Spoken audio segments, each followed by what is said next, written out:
Hello, this is Lady Boulay, and I hope you're having a wonderful day. Thank you for your support. Thank you for subscribing to the channel. Thank you for your comments, and thank you for your thumbs up. Thank you for all you do to support the channel. And yes, we are commanded to love one another, whether we want to or not, or whether we agree with each other or not. So the title of this video is Indian Men Insult Black American Women. I have to say this, and we have to say this as a collective. People don't know us. They don't know us like that, but they assume they do. And they just willy-nilly throw us into their conversation when we don't really have anything to do with their narrative. Now watch this. What would your mom do if you bring home a black girl? No, I will not do that. What if that black girl was the love of your life? You guys both fell in love, you guys want to get married. I will only choose someone who my mom selects. What if the girl you love, you're smart enough to choose the right girl for your parents? Still, I would let it to be my mom and dad, you know. To choose a girl that your mom would also like. Instead of just giving her choose for you, that makes no sense. Y'all see what I mean? These are Indians. I guess they're Indian Americans. Now they're having a conversation about their parents, but instead of them discussing their parents' prejudices, they want to drag black people into it. I would like to give them some information about black American women. And I'm only speaking about black American women. I'm not trying to speak for Africans or Caribbeans or anybody else. I'm strictly speaking about black American women because they really need to know this. Across multiple studies, black American women show the strongest same race preference of any major demographic group when it comes to dating and long-term partnership. I'll say it again. Black American women show the strongest same race preference of any major demographic group when it comes to dating and long-term relationship. What that means is that black American women prefer black American men beyond and above all other men. And when black American women do venture out and marry outside of their race, overwhelmingly their preference is a white man.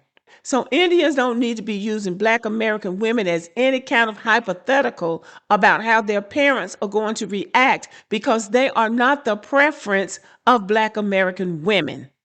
And what makes this conversation even more absurd, Indian Americans have one of the lowest intermarriage rates among major Asian American groups.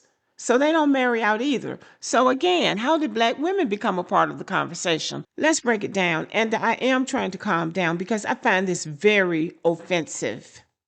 So here's a question worth asking. How do we get inserted into other people's hypotheticals?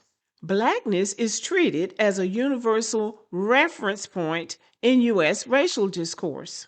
In other words, black against white. So since everybody's coming over here trying to jump on the side of white people, then we become their universal reference point when it comes to race.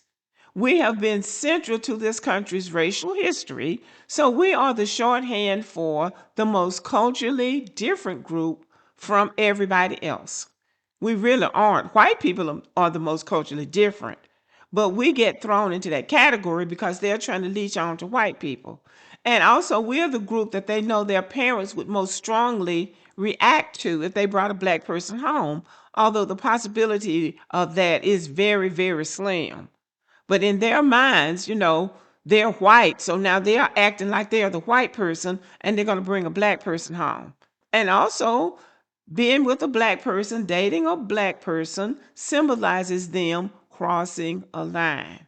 So we get turned into props for everybody else's drama. It's unfair, but that is what happens. And what they don't factor into their self-important discourse is that bringing one of them home to a black family would also be crossing the line because that's not expected in a black family either that you would bring an Indian home as a preference. Now, here's the bottom line that we already know. Social media rewards provocation. Platforms like TikTok and Reddit push content that sparks conflict and triggers reactions. And topics that touch on race do these two things. So people create hypotheticals involving Black Americans because they know it will get engagement. So even Indians have to use Black Americans to get engagement. Because what does it suggest? It suggests that people are not interested in them alone.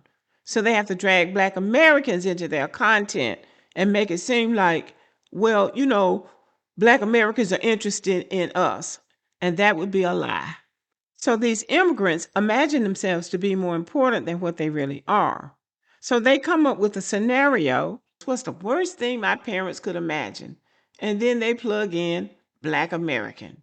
That's anti-Blackness dressed up as a hypothetical. But I don't understand why these people have Black people on their minds, because they can tell by the way Black people interact with them at school and on their job that Black people are not interested in them. But again, in their minds, they're white, and so Black is the opposite of white, I guess. So I guess they're saying the worst thing that a white person could imagine is that their child would bring home a Black partner. So they just, treat themselves like they're the white person. And they're all lying, because Black people are not that interested in any of them. Other people are more interested in Black people than Black people will ever be in them. That is one of the takeaways of this video. People are way too interested in investing in Black people when they're not even on our minds. And I think I speak for a lot of Black people when I say that. So dragging Black people into these kinds of conversations is insulting. It's insulting because we're being used as a shock value, as a symbol of difference. Like, oh, we're over here and they're over there, and they're not human and we are, when it's really the other way around, I think. It's also dehumanizing. It's dehumanizing to use a people as your hypothetical, people that you don't know anything about. It's tiring. We're exhausted. We just get tired of it. And it's unfair because we get dragged into conversations that don't have anything to do with us by people that we have no relationship with and no interaction with. So it's just offensive and it's unfair. Now, I want to address this behavior to anybody who thinks that they should use Black people as their hypothetical. Stop using Black Americans as hypotheticals for your family drama. We're not your test case. We're not your shock value. And we're not the symbol of whatever you think your parents fear. Work out your cultural issues without dragging us into it. Black people are not props for your engagement farming. If you want to talk about your parents' biases, talk about your parents' biases. Leave us out of it. And why are you involving Black Americans in problems that have nothing to do with us? Handle your own cultural issues privately. Please don't bring them to social media where you have to drag us into it to get engagement so you can make money off of us. We're tired of people making money off of us. Now, I'm going to end this video by repeating myself for emphasis for anybody who feels like these Indians. Stop dragging Black people into your hypotheticals that have nothing to do with us. Handle your own issues. Don't involve Black Americans in problems we didn't create. Leave us out of your content. Keep our names out your mouth. Talk about your issues without using us as shock value. None of your problems have anything to do with Black Americans. Work out your cultural conflicts without using us as examples. We're not a part of your storyline. Again, keep our names out your mouth, please. We don't have any interest in you. We don't have any interest in bringing you home as partners or coming to your house as partners.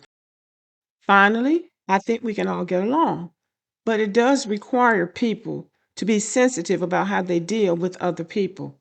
We are not your whipping boy. We are not your shock value. We are not your people. We are not the butt of your joke. And it shows that you are too lazy or too cowardly to do the work in your own community and handle your own problems and your own issues in a responsible way. Dragging us into your issues It's just a way of you avoiding the work that needs to be done in your own community. So how about you get busy doing that work and leaving us alone? All right, y'all, let me know what you think about the video and have a good day.